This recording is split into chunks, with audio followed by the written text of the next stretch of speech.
Selamat pagi teman-teman tersayang, apa kabar semuanya? Seneng loh bisa ketemu semua orang di sini, beneran seneng banget. Selamat datang kami ucapkan kepada semua member H3 Indonesia. Dan juga tentunya nggak lupa dengan Mbak Diana, Mas BSW, dan juga timnya Kompas di belakang sana. Terima kasih sudah hadir di sini dalam acara Indonesia Tourism Exchange 2026 yang berlangsung hari ini dan dimulai di ruangan ini di Belgravia, The Langham Jakarta. The Langham Jakarta adalah salah satu sponsor dari acara ITX yang berlangsung dari pagi sampai malam nanti. Pertama saya perkenalkan dulu ya, saya dengan Hannah Hood di sini dari Delivering Asia, dan terima kasih semuanya sudah datang. Saya tahu trafiknya agak kurang baik hari ini, tapi mudah-mudahan semua akan hadir sebentar lagi. Sebelum kita melanjutkan, izinkan saya untuk memperkenalkan tim Delivering Asia. Yang pertama, Su, boleh ke sini? Su adalah Brand Activation Manager kami.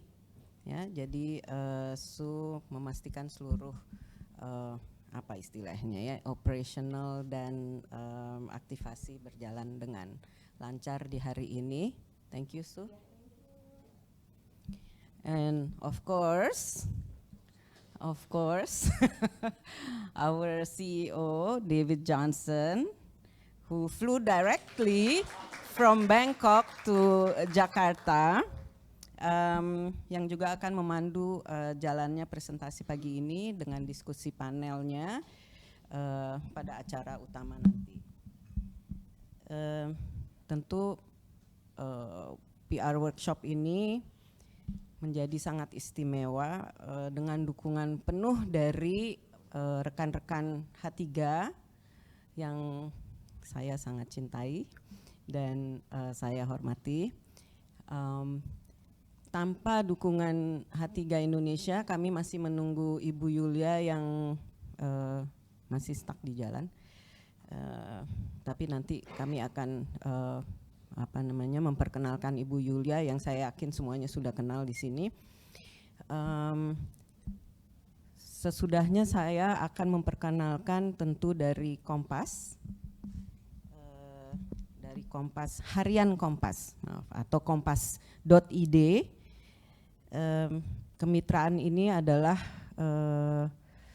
kami sangat berterima kasih kepada Kompas, Harian Kompas, karena menjadi mitra kami di pagi ini, dan prosesnya sangat cepat ya Mbak Diana. Nggak sampai sebulan ya Mbak Di. Jadi ya kita bekerjanya tektok, akhirnya sekarang jadi dengan adanya Mbak Diana dan Mas BSW. Jadi saya perkenalkan hadir bersama kita mitra strategis kami, Mbak Diana Eka Puspitasari selaku GM Integrated Marketing and Commercial Excellence Harian Kompas. Mungkin Mbak Diana bisa kasih sedikit welcome di sini.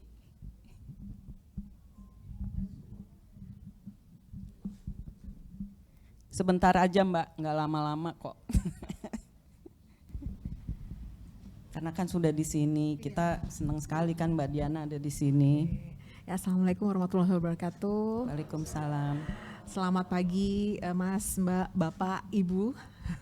Morning, Mr. David.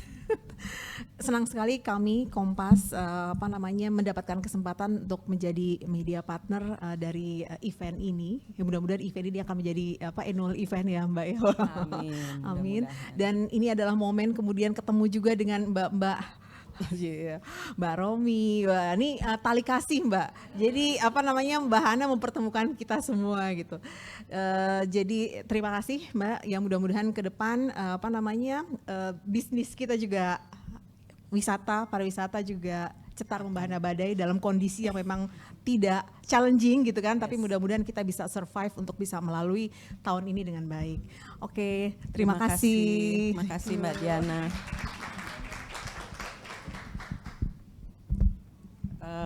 Terima kasih Mbak Diana. Dan mungkin just for 2 minutes, I'd like to request you, David, to just say hello and perhaps introduce yourself and Delivering Asia. Thank you. Hello, everyone. Good morning. I'm not going to pretend that I understood much of what Hannah was saying. I've been to Jakarta many, many times. I've been to Indonesia many, many times over the years. So I picked up a few bits and pieces along the way. Just to say hello, so I'm David. I'm the CEO of Delivering Asia. We're a global agency specializing in communications, and we are focusing on all the different countries in Asia, taking the countries in Asia to the world, taking Indonesia to the world, and that's what we're going to be talking about a little bit later today. So I'll probably say that's it. We started this agency about 20 years ago. I moved back from Hong Kong to Bangkok. I'm based in Bangkok and have a wonderful team here led by the wonderful Hannah Hood, who we've worked with for many, many years. And I know most of you have come here to see her rather than me, and that's okay. You know? So thank you very much. I'm sure I'll be speaking to you all a little bit later when I do the presentation. Thank you. Thank you, David. Setelah ini kami melanjutkan sesi ini adalah interview dan diskusi media. Kami sangat beruntung di sini dan berterima kasih banyak telah hadir bersama kita Mas Budi Suwarna yang akrab disapa dengan Mas BSW. Beliau sebagai editor Desk Ekonomi Harian Kompas, dan bersamanya Mbak Diana Eka Puspitasari dari Harian Kompas. Sesi ini beliau akan memberikan perspektif langsung dari ruang redaksi mengenai bagaimana mengemas cerita ekonomi, pariwisata, dan hospitality agar relevan serta menarik bagi audiens nasional maupun regional. Terima kasih Ibu Yulia sudah hadir di sini.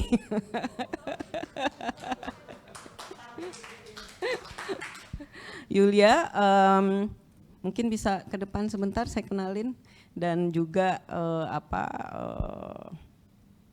welcoming semuanya di sini.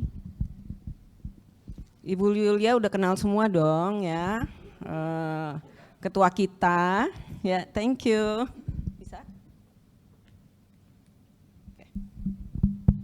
Okay, thank you. Good morning, everyone. So sorry, it's traffic so bad today, and I would like to say thank you on behalf of our organization for delivering PR Asia to host this event. It's valuable event for us to give knowledge, sharing everything, how to increase our knowledge. Thank you very much. And they are the member so excited to join the event. Thank you, Mbak Hana, for the opportunity. Thank you. Thank and you. Enjoy the day, the event with the CEO of Delivering PR Asia. Thank you. Thank you. Oke. Sekarang saya boleh minta tolong Mbak Diana dan Mas BSW ke depan untuk kita sesi interview dan diskusi media. Di tengah era penuh misinformasi dan disinformasi, Harian Kompas terus memberikan informasi yang akurat dan mendalam. Berbagai pengetahuan. Biasanya mau wawancara diwawancara.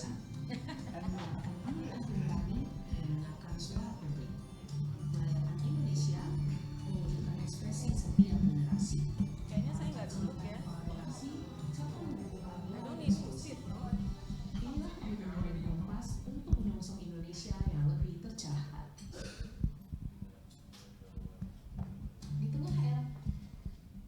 Oke, tadi saya sudah perkenalkan Mbak Diana Eka Puspitasari sebagai GM Integrated Marketing and Commercial Excellence untuk Harian Kompas atau kompas.id. Dan di sini ada, jarang-jarang loh ketemu editornya Kompas, coba tangan dong. Mas Budi Suwarna yang biasa dipanggil BSW, ya. Beliau sebagai editor Desk Ekonomi Harian Kompas atau kompas.id. Nah, saya akan memulai sesi ini. Ada beberapa pertanyaan untuk Mas BSW dan juga Mbak Diana. Nah, saya akan memulai dengan Mas BSW dulu. Ya, boleh? Jarang-jarang nih wartawan diwawancarain. Nah itu dia. Biasanya wawancara saya. Kan biasanya Mas yang wawancara saya ya, tapi nggak apa-apa. Sekarang kan udah bisa apapun bisa kan? Oke. Terima kasih Mas BSW. Pertanyaan yang pertama adalah dengan banyaknya destinasi yang sudah sering kita bahas ya. Di media, seberapa penting peran storytelling dalam menciptakan narasi yang menarik dan fresh, ya, dan juga bagaimana biasanya menemukan sudut pandang baru untuk destinasi yang mungkin sudah dianggap overexposed. Ya. Silakan Mas. Ini pertanyaan susah lagi. Mbak Hana luar Masa sih biasa. susah? Oke, apa pentingnya cerita ya? Ya. Apa pentingnya cerita Storytelling, storytelling untuk menggrab audience gitu. Storytelling itu sangat penting karena pada dasarnya manusia itu kan ini ya, makhluk yang senang bercerita ya, senang juga mendengar cerita orang lain. Jadi dia storytelling animals. Nah, ini istilahnya yang membuat storytelling animals gitu. ya, Okay. kalau secara teoretik storytelling animals. Jadi manusia memang selalu tertarik untuk berbagi cerita, berbagi masalah, berbagi perspektif tentang dunia gitu ya. Juga mendengar hal yang sama dari manusia lain. Nah, karena itu di dunia penceritaan muncullah istilah storytelling. Storytelling itu sebenarnya kan dari story dan telling itu penceritaan. Jadi baik teknik menceritakan cerita gitu. Nah, dalam disiplin jurnalistik, bentuk storytelling yang paling dekat itu adalah feature. Feature. Feature perjalanan, ulasan soal makanan gitu. Dan dia biasanya storytelling yang baik adalah storytelling yang berbasis pada pengalaman, experience. Nah, Based on experience, guys. ya, based on experience. Sehingga kalau kita balik ke pertanyaan tadi, apa pentingnya storytelling untuk katakanlah mempromosikan satu destinasi? Ini sangat penting gitu ya. Apalagi sekarang trennya orang berwisata itu memang mengejar pengalaman, lebih mengejar pengalaman daripada misalnya katakanlah kemewahan ya, pengalaman otentik gitu. Nah, saya cepat aja karena waktunya singkat. Lalu bagaimana menuliskan storytelling untuk destinasi-destinasi yang sudah overexposed gitu, atau udah terlalu lagi viral gitu ya, atau misalnya sudah banyak sekali diulas di berbagai media termasuk media sosial.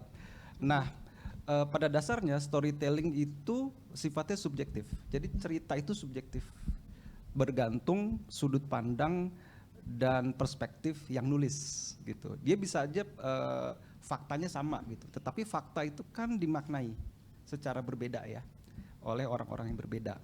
Sehingga kalau misalnya kita meminta 2 atau 3 orang untuk menuliskan satu tempat atau peristiwa yang sama, itu hasilnya bisa sangat berbeda. Karena cara setiap orang memaknai sebuah peristiwa atau tempat juga berbeda, perspektif berbeda. Dalam dunia jurnalistik itu kita menyebutnya sudut pandang atau angle. gitu. Angle. Nah, Oke. pertanyaan berikutnya adalah bagaimana menuliskan yang sudah overexpose tetapi tetap menarik. Nah, yang paling penting sebenarnya bukan persoalan overexpose atau apa. Yang paling penting adalah bagi penulis atau pecerita menemukan sesuatu yang baru dari sesuatu yang sudah biasa. Ini saya kasih contoh satu cerita ya. Bukan cerita lah, ini pengalaman saya. 2-3 tahun lalu tuh saya kebetulan sering ke Jogja kan, karena saya tinggal di Jogja, keluarga saya di Jogja, jadi saya sering ke Jogja. Ke Malioboro itu udah seperti Overexpose. tiap hari bisa ke Malioboro gitu. Iya, iya. Nah, waktu itu ada fenomena di mana gudeg legendaris Bu Mbok Lindu itu lagi viral di mana-mana gitu ya, lagi viral gitu. Semua ada ulasan tentang gudegnya, rasanya, lalu cerita tentang Mbok Lindunya itu juga sudah banyak sekali di media sosial maupun di media-media mainstream. Tapi saya tetap tertantang untuk menulis tentang gudeg Mbok Lindu gitu. Saya hanya melakukan riset sederhana aja dan observasi untuk menemukan angle baru. Lalu dari hasil observasi saya tahu bahwa orang itu harus datang pagi-pagi sekali supaya dapat nomor antrian yang lebih cepat gitu. Karena jam 6:30 itu bisa 100 meter tuh yang antri untuk mendapatkan satu piring gudeg Mbok Lindu. Nah, yang saya lakukan adalah saya berpikir gini, saya harus mencari angle baru. Saya riset, saya akhirnya datang 4:30 pagi. 4:30 pagi di depan warung itu sudah dipasangin bangku-bangku kecil tuh. Jadi siapa yang bisa duduk duluan itulah di bangku nomor 1, 2, dan 3. Ternyata 4:30 saya udah di antrian 3. Begitu. Tapi saya nikmati itu karena saya memang ingin merasakan experience ya. Dan akhirnya dari situ ketemu satu angle yang ternyata belum pernah ditulis orang lain atau belum banyak lah ya. Yaitu angle-nya kira-kira bagaimana rasanya bisa ada di antrian pertama gudeg Mbok Lindu gitu. Iya, akhirnya saya tuliskan. Dan di depan saya itu ada 2 ibu-ibu juga akhirnya kita ngobrol, saya wawancara. Sebenarnya apa sih yang dicari gitu ya? Worth it nggak gitu nunggu sekian jam, karena itu warungnya baru buka jam 7. Jam 7 saya 4:30 itu udah antrian ketiga. Dan ternyata dari apa yang saya rasakan dan perbincangan dengan 2 yang antri itu sama sebenarnya. Kita itu bukan sekedar makan gudegnya gitu ya, tetapi juga experience, termasuk antri itu experience. Dan ada di antrian terdepan itu menjadi suatu kebanggaan ya yang bisa diceritakan. Jadi secara sederhana akhirnya saya menulis tulisan tentang rasanya bisa antri di nomor-nomor awal. Jadi bukan rasa makanannya, Rasa tapi makanan tentu diulas juga gitu, tetapi sudut pandang, angle-nya, cara lebih- masuk gitu. Oke. Nah, inilah teknik-teknik bercerita. Yang ingin saya katakan adalah angle itu bisa dicari, angle itu harus ditemukan. Jadi jangan berpikir bahwa sesuatu yang sudah biasa kita lihat dan kita baca itu nggak ada yang baru. Apalagi destinasi wisata itu kan selalu ada tawaran-tawaran baru.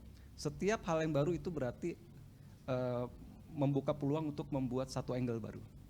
Oke, Gitu, Mbak. baik, terima kasih.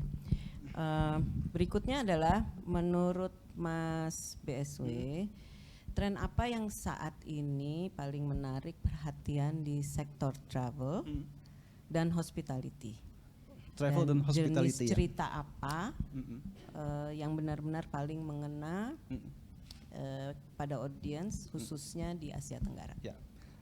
Pengalaman saya menangani rubrik-rubrik travel di Kompas dan di Ekonomi, itu sebenarnya ada satu fenomena yang konsisten ya dalam selama 3 tahun terakhir 2024 setidaknya sampai 2026 ini, yaitu pola wisata yang memang berubah.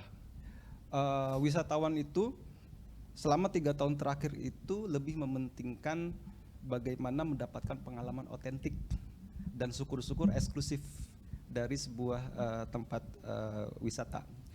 Karena berwisata itu sekarang dimaknai bukan lagi sekedar jalan-jalan, tetapi dia menjadi bagian dari pengembangan diri, sehingga ketika dia berwisata dia itu merasa harus mendapatkan satu pengetahuan baru ya, pemahaman baru tentang destinasi wisata itu, lalu energi baru, spiritualitas baru, dan banyak hal lain yang baru yang mungkin tidak ada di tempat tinggalnya.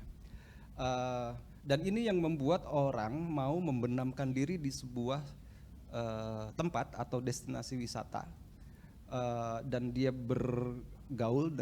berinteraksi dengan masyarakat sekitar, memahami bagaimana cara hidup, value, dan macam-macam ya. Nah, culture immersion ini yang akhirnya menggerakkan orang untuk mencari destinasi-destinasi alternatif selain yang sudah mainstream.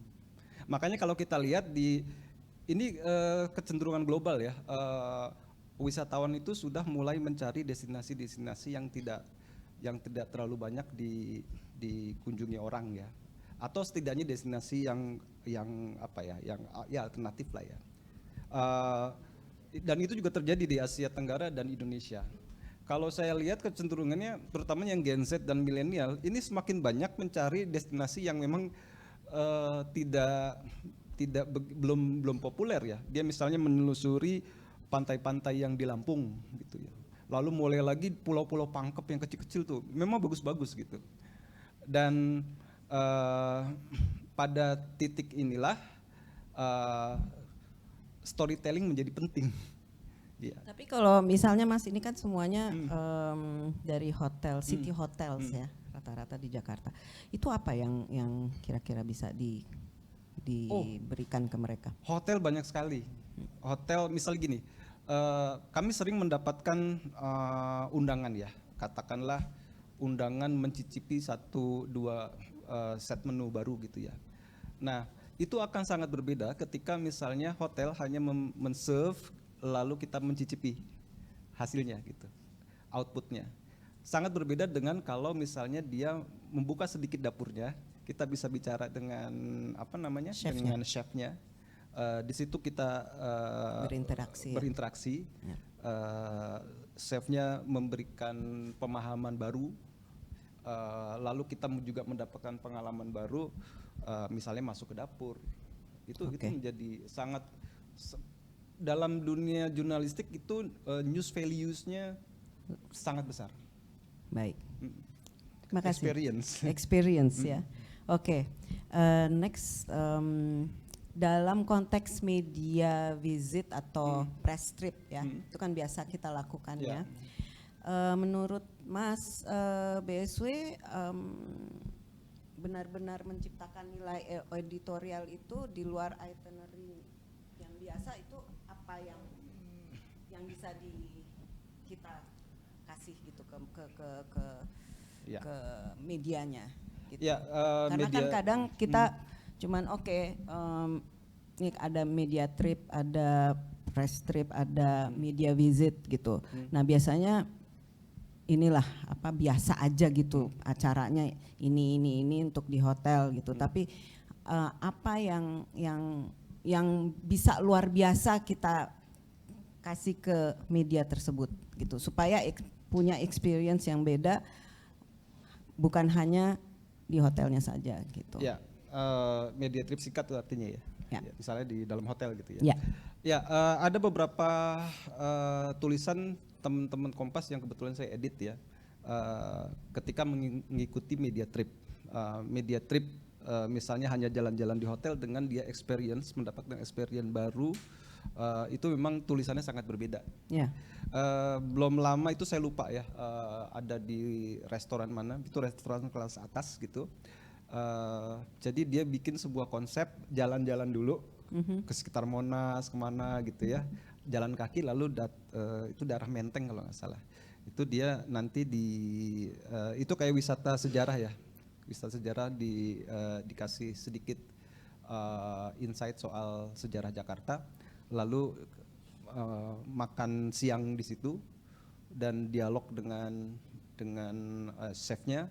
Chefnya membuat set menu yang memang juga kaya dengan narasi-narasi sejarah. Nah, itu yang ditangkap oleh wartawan dan hasilnya tulisannya jauh berbeda dengan ya tadi kalau kita datang lalu kita mencicipi sekedar makanannya aja. Oke. Oke. Jadi harus ada angle yang berbeda gitu Betul. ya, yang Karena yang dalam- unik ya. Dalam prinsip storytelling itu yang penting adalah show, bukan tell. Ya. Oke. Jadi kita nggak bisa bilang makanan ini enak gitu. Tapi si wartawan harus menunjukkan bagaimana caranya menuliskan makanan ini enak, semua pembaca menangkap tanpa menggunakan satu kata enak pun.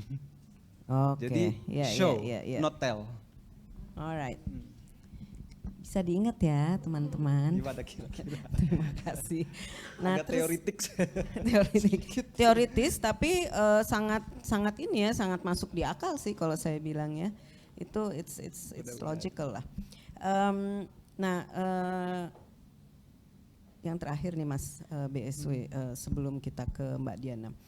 Menurut Mas narasi seperti apa yang perlu diperkuat ya agar Jakarta dapat semakin relevan dan menarik, karena itu topik kita adalah Jakarta nanti, Ya. dan menarik sebagai destinasi global.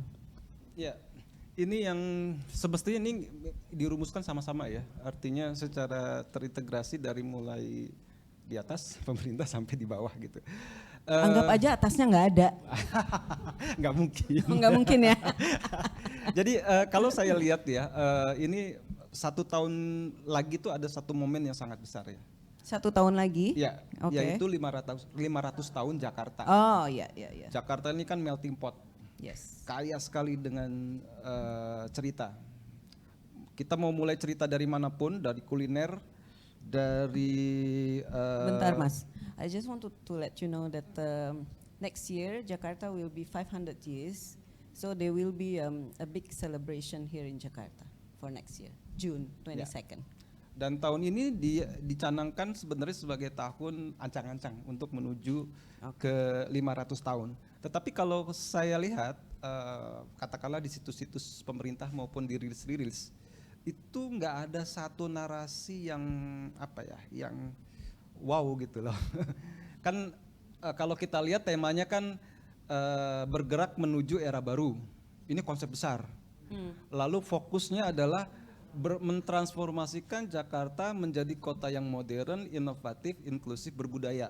Ini semuanya konsep besar. Bagaimana kita bisa men-storytellingkan sebuah konsep besar? Caranya ya harus kita tunjukkan dalam dunia nyata kita, apakah misalnya dengan mengamati perkembangan kota ya, dinamikanya seperti apa, lalu mengamati gaya hidup dan macam-macam gitu, so on lah. Baru kita bisa men-storytellingkan konsep-konsep besar itu dalam bentuk cerita-cerita yang lebih nyata. Storytelling itu harus diingat, storytelling harus basisnya adalah cerita tentang manusia. Kita bicara apapun, bicara makanan, pada akhirnya kita ngomongin manusia, sejarah pun manusia gitu. Nah, kita bayangkan bagaimana caranya menarasikan konsep-konsep besar itu. Agak susah, Mbak.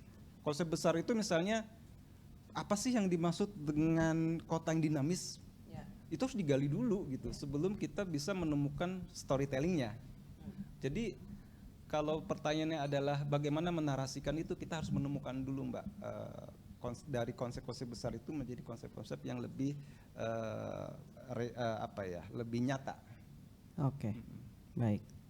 Terima kasih Mas BSW untuk masukannya yang sangat luar biasa, pentingnya dan menarik. Selanjutnya saya mau mengajak Mbak Diana ya untuk memberikan perspektif dari sisi integrated marketing dan kolaborasi media yang contohnya seperti yang kita lakukan sekarang ya. Pertanyaannya Mbak Diana, menurut Mbak Diana yang membuat sebuah cerita destinasi atau kolaborasi dengan media menjadi benar-benar bernilai, tidak hanya bagi media tetapi juga bagi pelaku industri.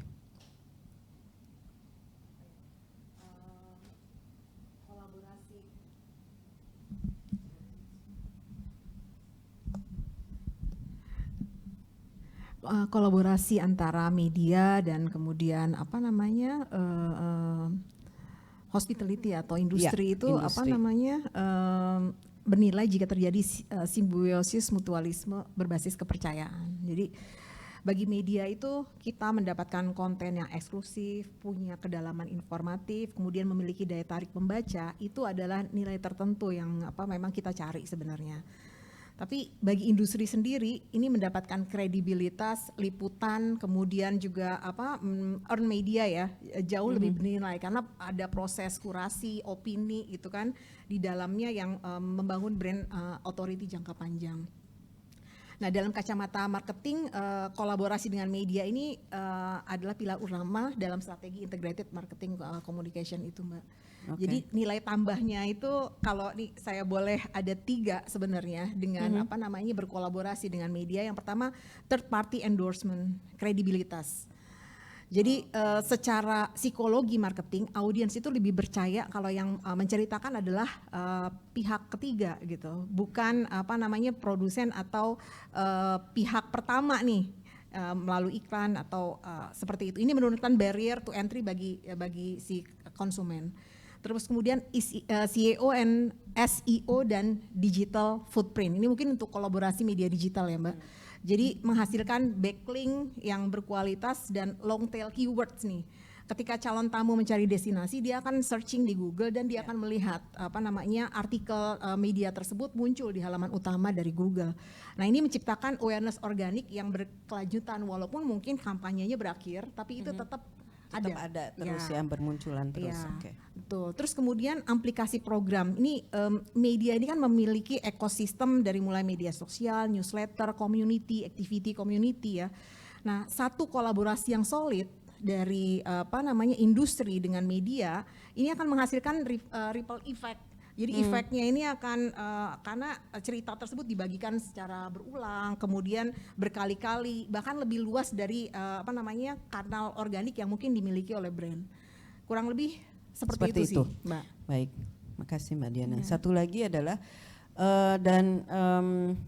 yang terakhir Mbak Diana, mungkin Mbak Diana bisa memberikan saran kepada tim PR yang cakep dan ganteng-ganteng ini atau pelaku industri hospitality, apa yang paling penting dilakukan agar mendapatkan coverage yang lebih bermakna?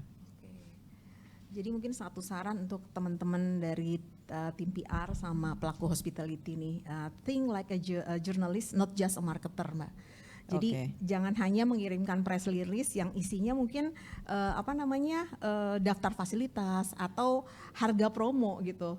Jadi kirimkan ide cerita, story pitch, create talkable hooks. Jangan hanya menjual fasilitas, tapi jualah konsep yang memicu percakapan. Tadi melanjutkan dari apa yang disampaikan sama Mas BSW.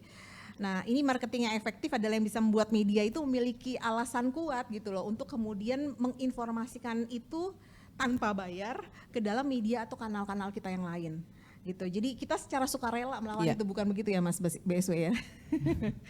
Jadi iya. Jadi sebelum kemudian menghubungi media, ada baiknya apa teman-teman mungkin tanyakan pada diri sendiri nih. Kenapa cerita ini penting dibaca oleh apa namanya orang lain hari ini gitu. Jadi kalau teman-teman sudah menemukan narasi yang cukup kuat, nah berarti itu coverage yang teman-teman dapatkan itu bisa jauh lebih apa namanya bermakna sama berdampak. Kurang lebih gitu. Nah ini mungkin ada beberapa poin kayak data driven storytelling. Dukung narasi ini kayaknya agak jarang nih. Jadi sebenarnya kita punya pusat informasi Kompas yang bisa dimanfaatkan juga sebenarnya oleh teman-teman untuk bisa memperkaya konten yang dideliver ke kami. Jadi dukung narasi Anda dengan tren atau data. Misalnya mengapa staycation dengan apa nuansa seni kini meningkat 40% di kalangan Gen Z, mungkin di Art Hotel misalnya Mbak yang segmennya adalah generasi Z. Nah saat PR menyajikan tren ini bersamaan dengan program hotel atau destinasinya ini media akan melihat sebagai apa ya berita apa timely dan relevan gitu sehingga probabilitas viralitasnya juga semakin tinggi gitu. Terus kemudian the power of exclusive access apa namanya for high impact awareness. Jadi ini mungkin rilis biasanya kan di general nih. Yeah, Jadi yeah. mereka memberikan rilis secara di general kemudian dikirim ke semua orang. Tapi sebenarnya kalau misalnya bisa memberikan sudut pandang yang berbeda nih untuk setiap segmen media, kayak misalnya media bisnis, sisi investasi dan kolaborasi mungkin ditekankan. Tapi media lifestyle itu mungkin memastikan sisi pengalaman dan estetik yang di highlight gitu. Jadi ini memastikan bahwa program kita itu menguasai berbagai segmen gitu secara simultan. Jadi menciptakan efek omnichannel, kemudian channel awareness. Kurang lebih seperti itu sih, Mbak, kalau dari saya. Baik, terima kasih banyak Mbak Diana. Terima kasih Mas BSW dan Mbak Diana untuk insight-nya yang sangat luar biasa berguna untuk para PR kita di sini. Silakan Mbak dan Mas BSW.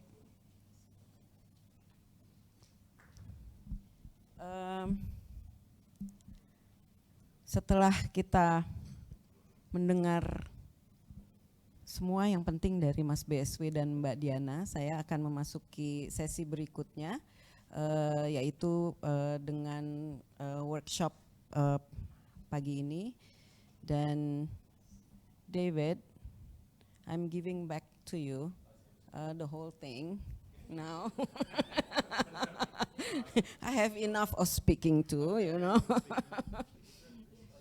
So David will give an insight of strategic communications, also a roadmap of ITX Indonesia Tourism Exchange 2026.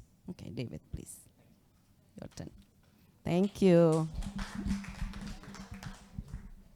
Thank you very much, everyone. Oh, microphone. Do I need a microphone? Yeah, I think so. Okay, thank you.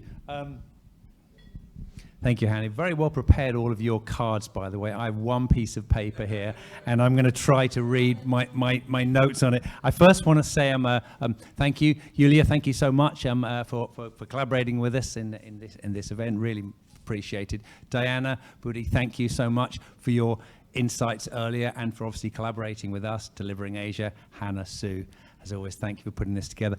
I just wanted to say a couple of things to start with, please. It's actually related to, I didn't understand anything. I probably understood the English words that you said. However, you said some really important words. And the reason I want to talk about this, because I worked as a journalist for about 15 years when I first came to Asia. So I worked from a company called United Business Media out of London.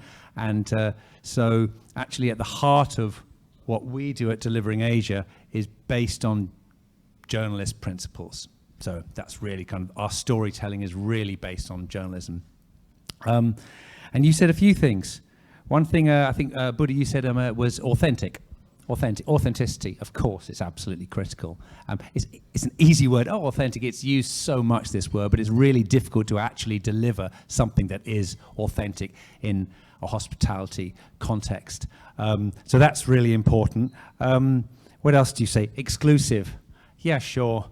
I worked as a feature journalist, but I also worked as a news journalist. And so the exclusivity of giving a media, a top media, something which is new and exclusive. We talked earlier, yesterday actually, and we talked about exclusive storytelling to something like Financial Times or to Forbes. You can't send Financial Times a press release and expect them to print it. You know, this is a one interview story, which is an exclusive story. So that also a really good point. And destination. We're in hotels. You guys are in hotels, and you obviously you want to talk about your hotels, and you want to talk about your product. You want to talk about your latest promotion, and it's so difficult sometimes to incorporate the destination into what you want to say. But it really is important to get a bigger story.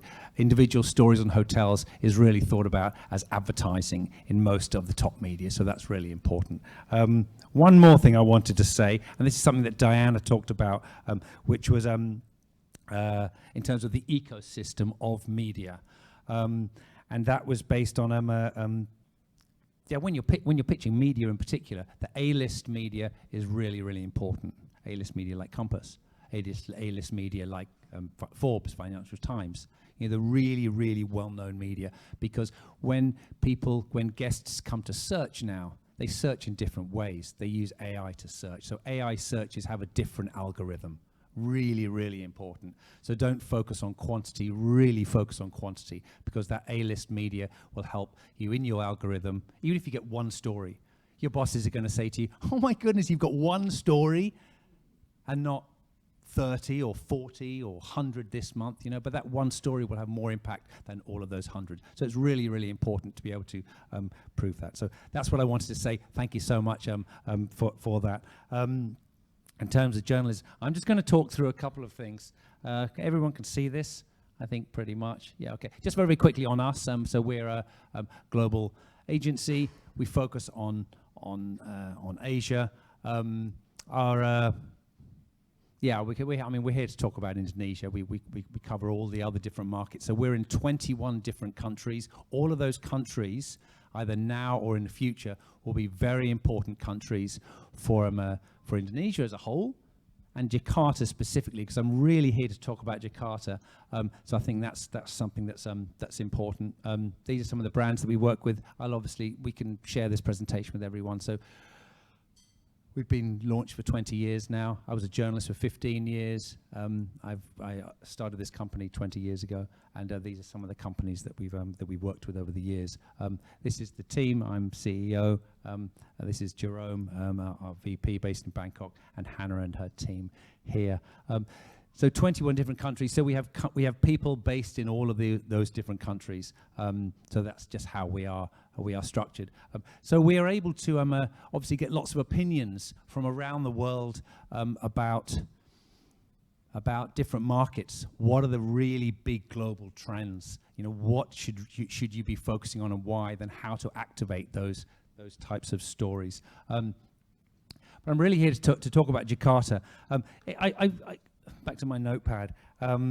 There's a couple of things I wanted to say about Jakarta, because it's a city I really, really love. If I didn't live in Bangkok, where I do live, I would live in Jakarta. It's a wonderful city. But for me, I've always been a little bit saddened that doesn't have a larger and bigger impact on the global stage. It's always overlooked. It's overlooked in favor of Seoul or Singapore or Bangkok. So I just want to think about how we can maybe change that. It's a very, very, very domestic-driven market. I mean, Indonesia as a whole is a very domestic-driven market, Jakarta in particular. And it looks as though it's going to be more so. UBS Global Wealth Report says that it'll be a 32% rise in US dollar millionaires in Jakarta. So a huge amount of increasing domestic wealth, which is obviously good news for the hotels, particularly good news for your meetings, good news for your F&B spends. But where does that leave international? Is Jakarta still going to be quite an inward-looking market and more of less rather than an outward-looking market? I would love to see a growth in international travel into Jakarta, but because the lowest hanging fruit, the easiest thing to do is to really focus on domestic market to drive your F&B, it's something to think about how we can really grow the international market. However, I do see that it is growing. 16 to 17.6 million arrivals predicted for 2026. That's according to the NTO here. So it's an increase, but it's still quite small. It is still quite small. So I just really wanted to talk about some things about how perhaps we can look at changing that. How can we look at really developing Jakarta into a dynamic destination? It's so well known domestically, but less well known internationally. What is it known for internationally? I mean, what's the CNN story, the BBC story, the network stories, the CNBC story, the Bloomberg story? What is it on Jakarta? It's usually political, or it's something to do with flooding. The latest one was, right? Thank you. We could go on, I mean, there's lots of this, but it's not all that positive. It's not all that exciting. It's just not really, is it? The latest one was the world's biggest city. So what does that mean? The world's biggest city. just big, scale, massive. So what does that mean, you know? What is the perception being created in the global audience of a city like Jakarta? 40 million population that's the international narrative. Exactly whether that's exactly true or not, I'm not sure. But it's a huge number. It's a vast number. But what does that actually say? So just want to talk about. So I'm going to orientate this in terms of luxury predominantly, but just some of the key drivers. You don't need to see that, do you, Hannah? But you probably can't see that. I don't know if you can see here. So okay, good. You've heard it all from me already. So the key drivers in travel today. Short, high-value urban escapes, wellness, well-being, as we know. Culinary exploration.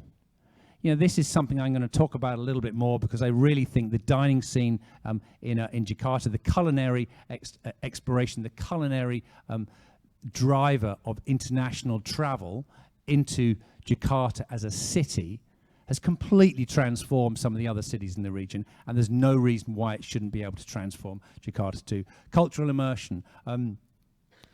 Everyone thinks about Bali in terms of culture. You know, that's something that needs to be corrected. But really, I think you can't do it all. So I think there's a need for focus. And art, music, fashion, and creativity. This also is an amazing area. I would say, so for you, I'd say the culture should come through the fashion, should come through the art, not necessarily looking at heritage, looking at Old Town, I know we talk with there's a 500, but so personally, so this is globally. The kind of so we talked about perception a little bit, but then you've got where people think about nature, they think about beaches, they think about heritage. They don't think a little bit about gastronomy and food, but it's all about this place. I mean, goodness me, Indonesia is not only Bali. I know there was the campaign. Well, when was the 10 Balis campaign? When did that start? When was the idea about 10 Balis? 2-3 years ago? You know, but it still talks about 10 Balis. Bali. It's all about Bali. But really, as a hotelier in Jakarta, I would be wanting to change the narrative and really focus on some other things. So just really what I wanted to talk about today is what is the story? What is the story? I just wanted to make a couple of suggestions. So you've got a lot of this already. So luxury hospitality. I know we're not all in luxury hospitality, but we're all in hospitality and hotels, and should be huge drivers of this story. So anyway, you have great hospitality, dining and nightlife. These are all things that you already have here. Just no one really knows on the global stage. Fashion, creativity, as I talked about, culture, heritage, business events. Events is another one which is good. So I don't know in terms of, you talked about the 500 years next year. I don't know what the plans are, but I'm presuming there's sorry. Big picture. No details. Okay. Well, the details need to come quite soon because it's June. And if you want to do something big globally, in terms of concerts, events, some really spectacular. So that needs to come soon. I suppose one thing I wanted to talk about too. I thought this is interesting. Whoosh. Has everyone been to Bandung? Of course, everyone's been to Bandung. Are you regulars to Bandung? Do you go there for the weekend? Does anyone? Sometimes, yeah. So this is really interesting in terms of twinning Jakarta with Bandung too, because it offers something quite unique and different. There's a creative economy there. There's a youth culture there. There's a kind of nature, kind of cool climate there. Things that you don't really have in Jakarta as a whole. So why isn't Jakarta a top city destination? Do you have fashion weeks? Okay. How many fashion weeks do you have in a year? Again, please? So many. So many. Okay. I never hear about those fashion weeks. None of my team do. So we track and we trace in global sentiment. We track and we trace stories on particular levels, and I never hear about those. What about art, creativity? What about art fairs? There is. in terms of hotels, do you ever connect with any of these fashion weeks or art hotels? Yeah, great. Do you find they help you drive any international traffic to come to Jakarta? Occupancy? Not really. World-class hotels. Yeah, we've got a couple. We're standing in an incredible example of a world-class hotel here. So the culinary culture is something that I just wanted to get to a little bit more, and then obviously you have the heritage. See, you have all these things. It's just that no one really knows about them. So, and what I would say is that there's just a disconnect. So you have all of these great segments, all of these interesting story ideas, but they're just not really connected. So how can you evolve? That's really what I want to talk about. I'm just going to just give you a couple of examples about some of these cities, the way they've evolved. So we get involved in broader destination campaigns. We get involved on a hotel level. We get involved on destination level. But just to let you have a look at some of these things. What did Bangkok do well? Bangkok did brilliantly when it came to food. Okay, Thai food. I love Thai food, by the way. It's and it is an amazing cuisine. But the culinary heritage, the culinary choices, the culinary offering that you have in Jakarta is obviously you have incredible local food, but you also have amazing international food. This is not just about the street food; it's also about the fine dining. And this is not necessarily, there is Thai fine dining too, but it's not just the Thai fine dining. This is the whole, amazing international offering, culinary offering that you get across the board as a dining destination. Cocktail culture. Lifestyle was amplified through wellness and through nightlife, luxury hotels. It's so. When you think about Bangkok, what do you think about? I would say you think about some of these things. There's an excitement. There's a chaos too. Oh, the traffic in Bangkok. We talk about the traffic in Jakarta. The traffic in Bangkok is also appalling. Despite all of the mass transit systems, it doesn't run like Singapore. It doesn't run like Hong Kong. So there is chaos. But that's also a part of the kind of the culture and the creativity. So that should not be a negative. That should not be a negative. It's a very great energetic city. So hospitality has been the key driver in shaping this perception. So hotels have become social hubs. So and a lot of that sociability has been connected with dining, whether there's a rooftop, whether there's rooftop bars, restaurants. This has become a really, really big thing. The dining destination. Look at the dining in this hotel, for example. It should be a really, really great platform for promoting destinations. And then nightlife. So vibrant, energetic, and culturally alive, I would say. What about Singapore? It's not like Bangkok at all. Everyone's presumably been to Singapore here too, and will know it's a lot more refined, it's cleaner, it's more conservative, certainly not chaotic, more sophisticated, it's more efficient. In terms of the hotels, there's a lot of integrated development. So we have integrated development here too. Hotels, retail, entertainment, lifestyle. There's strong government leadership. So strong government leadership does help. It's so easy to complain about. The government. Let's not even get into that. Wherever you go, the government in Vietnam, really, VNTA. Really, look how they're growing as a destination. Thailand, look how they're growing. The government, don't get me started. I mean, so it's the same sort of thing. It's only really in Singapore that they have that's wrong. But they've really made events. So when we talk about 500 years, they've made events a huge platform for them. So they've got F1, they got Art Week. They've got food festivals, they've got luxury experiences, it goes on and on and on. They've got global concerts. So this is a destination which is more sophisticated, seamless, and globally connected. Let's have a look at Seoul as another great destination. What do they do well? Exporting their culture, particularly entertainment, so K-pop. It's a massive export for them. In fashion, beauty, design, and food. These are all huge, huge. So travelers, people who wanted to come to Seoul, they would come to experience the culture through entertainment, through fashion, through art, through food. So that's really the cultural piece. So youth culture was emphasized, and they looked at different districts, identity. So creative, trend-driven, and culturally influential. So you've got clear. So for me, you've got a clear emotional positioning when it comes to these destinations. Bangkok, there's kind of an energy in the city. There's a vibrant energy.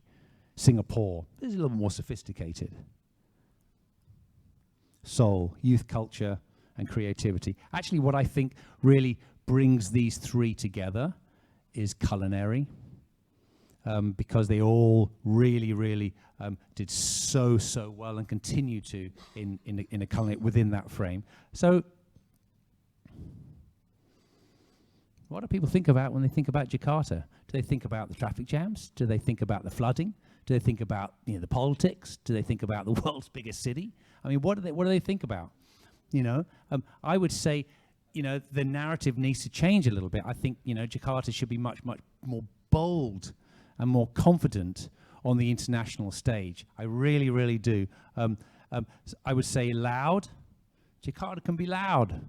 It can be layered, and it should be limitless, because it's got so many of these different aspects to it. So it's important to establish a strong lifestyle narrative, position Jakarta as a lifestyle destination, not just a business commercial capital.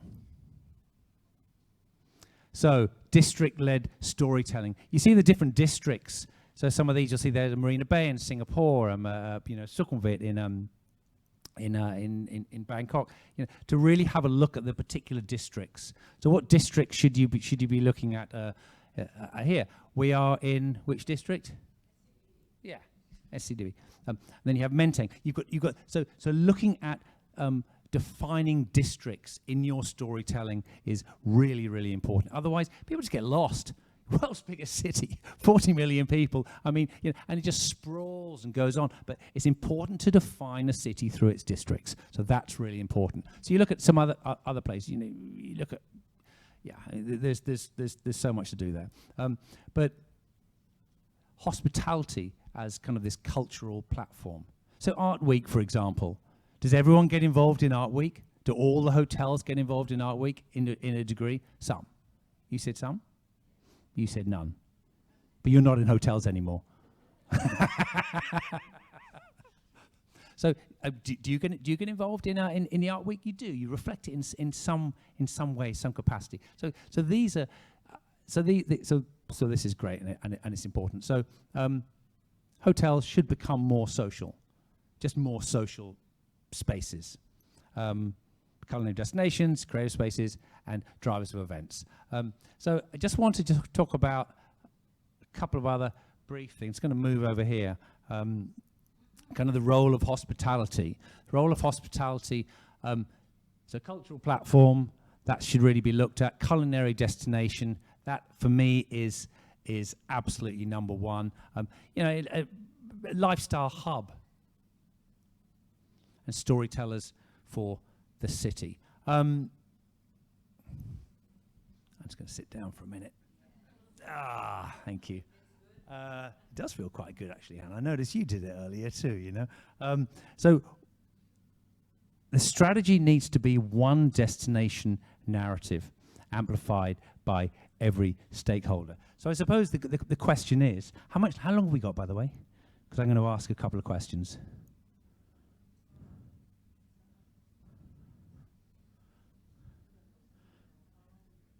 What should the story be? So let's start from the okay, perfect. USP of Jakarta. What is it? These are just a couple of things that we threw out. You know, the Big Bang of Southeast Asia.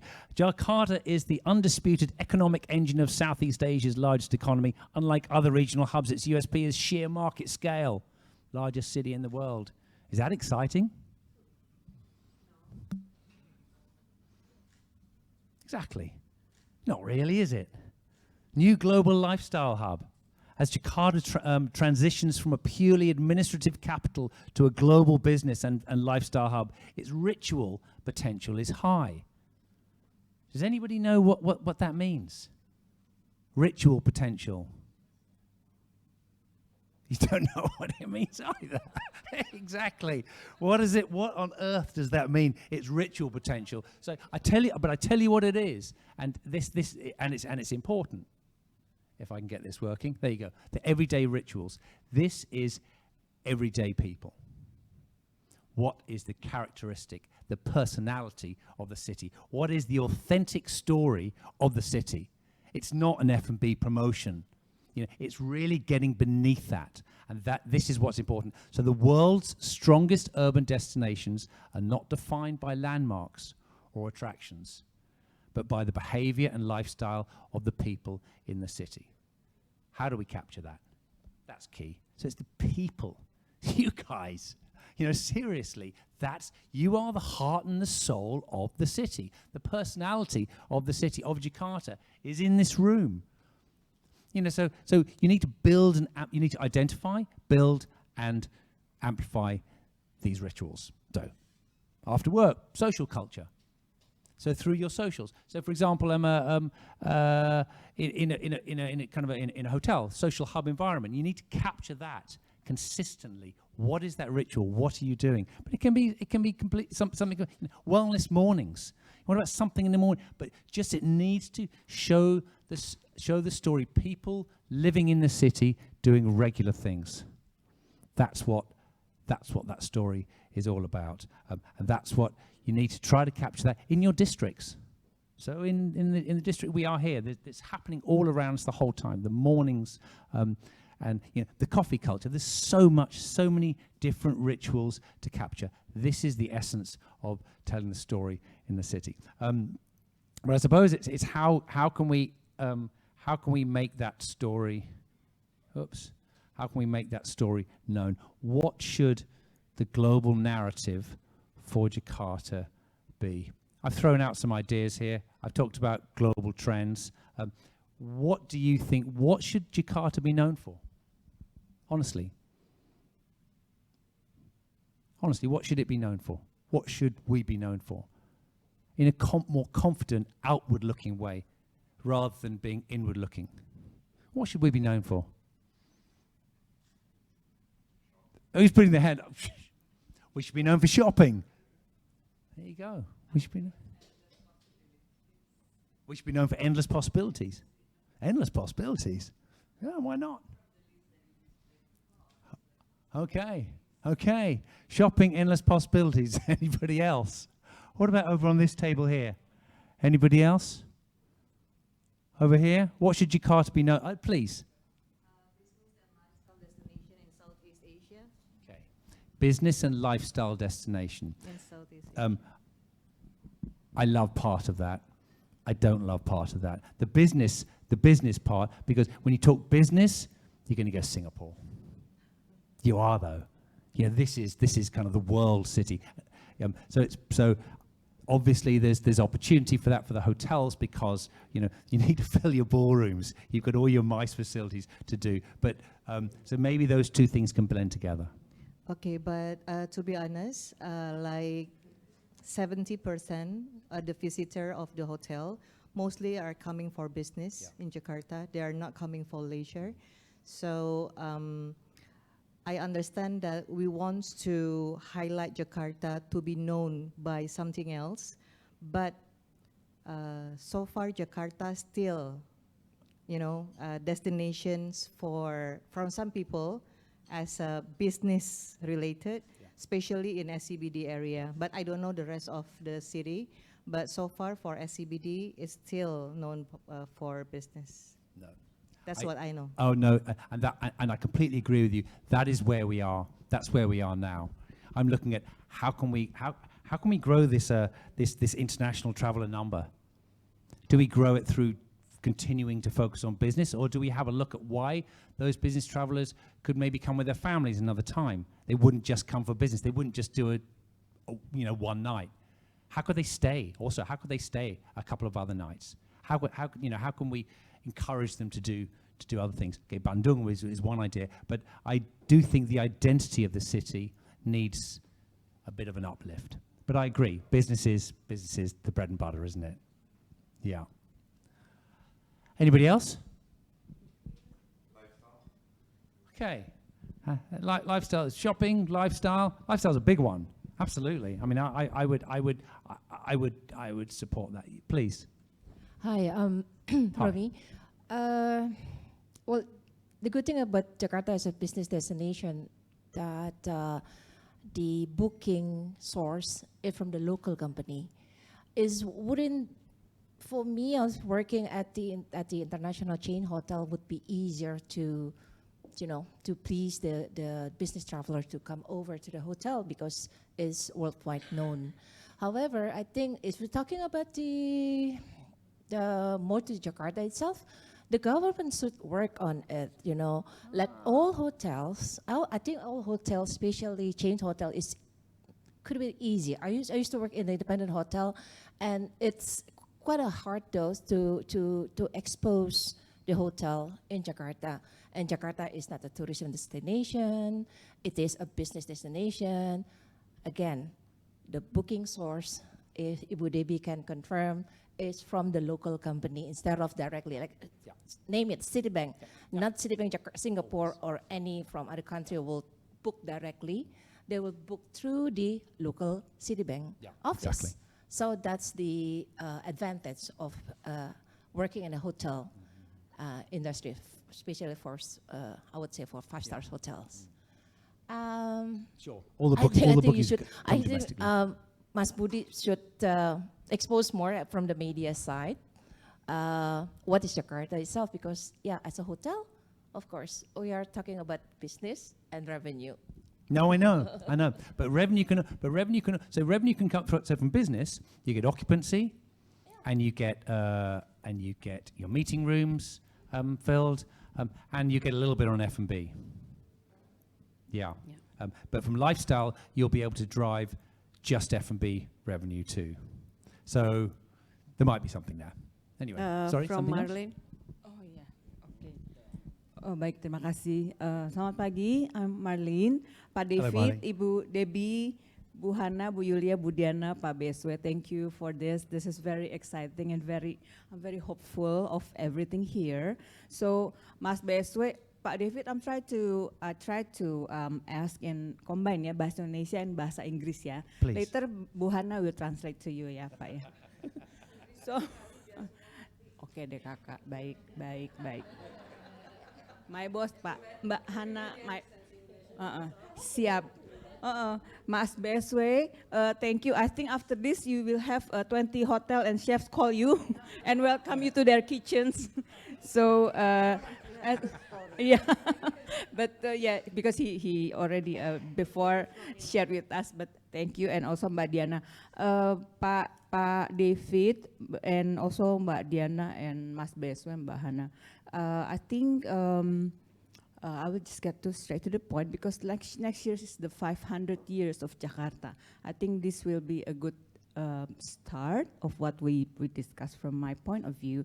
Will there be, will Kompas and Delivering Asia and Hatiga perhaps spearhead some kind of campaign or an activities that we can all join in, and perhaps you can also connect with our GM association as well, because some of us PR, we report to our GM, so maybe you can have them kind of endorse it. It's a good momentum, I think, in here. You don't celebrate 500 years every year, right? And that's one. And then, will there be like a collective activity from you? And then number 2, Pak David, I know we're shifting now from nicknames for the cities. Before, I understand Jakarta was called Durian, which I I love durian, don't get me wrong, but for some people it can be positive and negative. So do you have a recommendation for a new, sweet, and lovely, you know, align with what you align with what you ask here, what you Jakarta's global narrative be, and yes, and yeah, I think that's from me. But thank you for this everything, the presentation, very meaningful. Thank you. Ibu Thank Hana, you so much. Really good questions. In terms of a collaborative platform between Delivering Asia and Compass and the association here, who knows? Maybe. But I do think some coordinated action is needed for something as large as the 500th. But by the way, is the 500 what? Anniversary of the city, of the city being placed here, so the city being where it is in this location, and called Jakarta. Okay. Yeah, it should be a huge celebration. Sorry, Pak, a bonus question. Just 1 second, ladies and I know everybody wants to ask also. Sorry, Pak, just one. Because a lot of times we hear in Jakarta or in surrounding cities, oh, it's very nice. It doesn't feel like in Jakarta. It doesn't feel like in Indonesia. We feel like we're outside. Can we transform ourselves to the reality, but we are here, that this is here. Jakarta can do this. Indonesia can do this. This doesn't feel like in abroad, but this is Jakarta. So how do you think we can transform that mindset? And we don't say that anymore, you know, because we always compare, which is very good.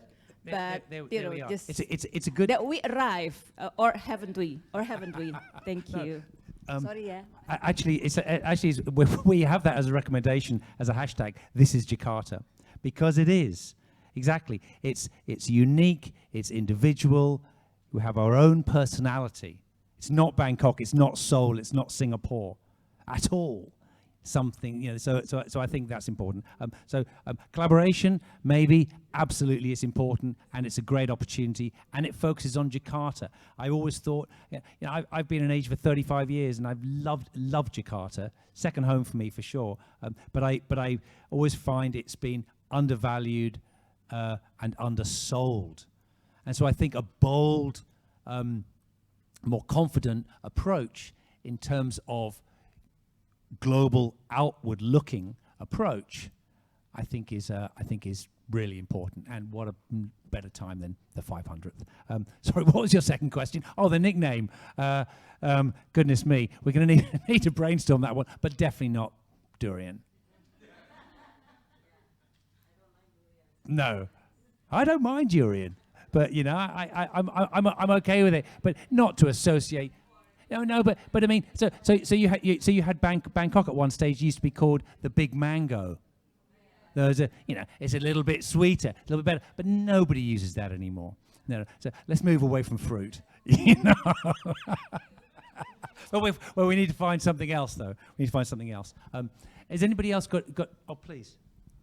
I would like to give a comment about your presentation. The presentation is really inspiring and just make me realize I've been invited by tourism board, Jakarta Tourism, for several times. They're always doing focus group discussion to discuss about many things to improve Jakarta as a tourism destination.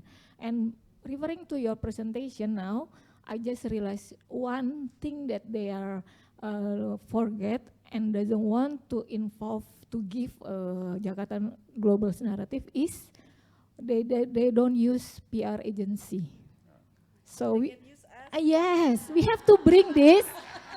We have to bring this to them, that because they're always doing focus group discussion. In here, I have invitation for 2 times and 3 times. They're thinking about North Jakarta, South Jakarta, everything, but after that, gone. Always discussing about, but one thing is the one that we have to deliver the message to outside. Meanwhile, from the ministry, they are doing by themselves. they forget about inside, they just focus on outside. So they don't use PR agency. I think this is good for us to bring this today recommendation. First, from Jakarta Tourism Board, because Jakarta Tourism Board is more active than Ministry. Ministry maybe so many things they're doing for Indonesia from west to east, but for Jakarta itself, they always doing several travel fairs and visit to others country for join the MICE forum, as I know. No, goodness, thank you. That is very interesting. We'd be delighted to go and talk to the Jakarta Tourism Board if that would be useful. But the point is that you talk about South Jakarta, North Jakarta, East Jakarta, West Jakarta. It's all, you know. So what is Jakarta? What does it represent? And you need to start with something. You know, when Bangkok, so Bangkok street food. Okay, great. Bangkok has street food for the longest time, and they never. But it needed to be elevated from street food. It needed to change. So one thing that we did, so we worked on destination marketing in Bangkok, and we brought in Michelin. So we had to convince, we brought in the Michelin Guide. I had to convince the authorities the Michelin Guide was good, and they did deal with them. But after that, you need to connect street food with Michelin. You know, how's that going to work? So then we managed to make that work. But what it did, so it connected locally, domestically. There was Jay Fai, crab omelette. You know, she's now a global sensation. But the point is that it talked about the destination on the global stage. It's talked about the city as a global culinary destination worldwide. That is what would be a key kind of KPI for Jakarta. Absolutely. Talk about the food. Really, really focus on one thing there. Okay, Global Now, thank you very much for that. Hannah's telling me to wrap it up. I think I am going to wrap it up. I have one recommendation here, the high-octane heart of Indonesia. And this is how we would look at taking strategy into action. There's no point in having great ideas if you can't execute them. I'm going to wrap up there. I'm going to say thank you very much. Hannah's going to take over with your cards, and I'll take over. Thank you very much. Thank you, David, very much. Mudah-mudahan ini semua berguna untuk kita semua. Dan selanjutnya ini apa sih? Selanjutnya saya mau berterima kasih juga nih. Kita mau berterima kasih untuk H3 dan Harian Kompas yang sudah hadir di sini. Ya, tepuk tangan ya. Ininya mana? Ya, oke. Saya minta tolong untuk Mbak Diana untuk maju ke depan karena kita mau memberi sesuatu untuk kompas.id, dan juga Mbak Yulia boleh tolong ke depan juga. Tepuk tangan dong.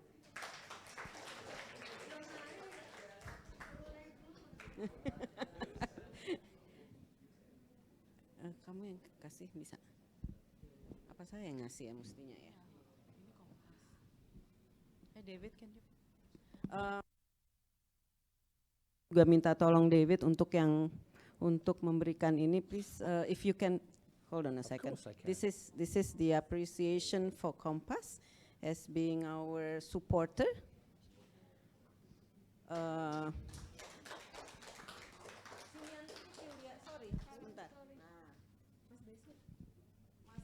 Mas Beswe boleh ke sini ikutan. Di tengah? Kita mesti ke tengah nggak, Tito? Ya.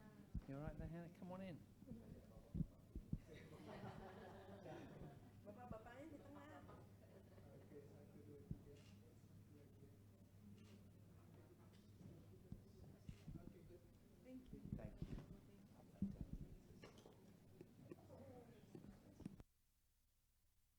Thank you. Tunggu aja dulu di sini. Silakan berdiri dulu. This is for Yulia, for the association on behalf of Delivering Asia.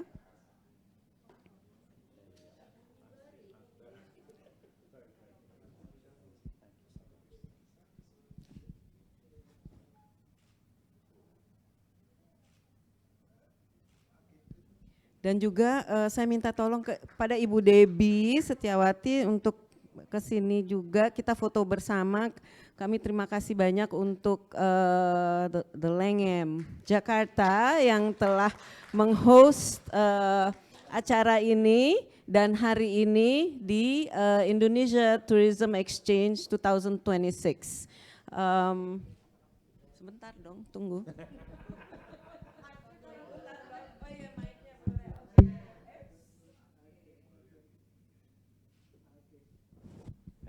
Oke, terima kasih banyak semuanya. Dan sebelum kita wrap this beautiful event, we'd like to ask everybody to go to the foyer, to in front of the backdrop. We are going to have photo session, a quick photo session, just for 5 minutes. Thank you very much. I'm sorry to rush you because our next event will be the press conference for Indonesia Tourism Exchange 2026, which will be held in the same room. We are not going to let you go, but I'm afraid that I have to. Thank you so much, everybody. Really, much appreciated. Keluar dari pintu yang masuk tadi. Thank you so much.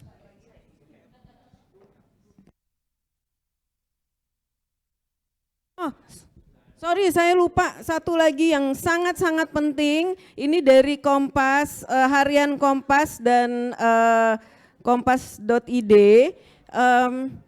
yang hadir hari ini dikasih hadiah oleh Kompas Mbak Diana. Langganan 3 bulan kompas.id. Jadi jangan lupa ya, itu kasih namanya di depan. Jadi bisa langganan dari Mbak Diana, itu hadiahnya loh, hebat nggak sih? Terima kasih Kompas, thank you so much.